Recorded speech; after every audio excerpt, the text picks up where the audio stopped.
Hi guys, চলে আসলাম তোমাদের কাছে আবার একটা নতুন রেসিপি নিয়ে। মুরগির মাংস কিভাবে রান্না করছি দেখুন, জল ছাড়া। হলুদের গুঁড়ো দেবো, লঙ্কার গুঁড়ো দেবো, লবণ দেবো, তেজপাতা দেবো, গরম মশলা দেবো, তেল দেবো, টমেটোর কুচি দেবো। রেসিপিটা প্রথম থেকে শেষ পর্যন্ত দেখবেন। তোমরা যারা এখনও চ্যানেলটাকে সাবস্ক্রাইব করোনি সাবস্ক্রাইব করে নেবেন। এইভাবে মাংস রান্না করলে যেমন স্বাদ তেমন টেস্ট।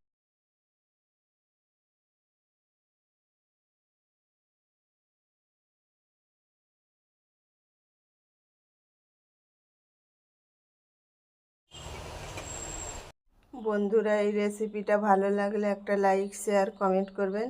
এই রেসিপিটা দেখার জন্য চ্যানেলটাকে সাবস্ক্রাইব করবেন, অপরজনকে একটু শেয়ার করে দেবেন। এই মুরগির মাংস রান্নাটা কেমন লাগলো কমেন্ট করে জানাবেন।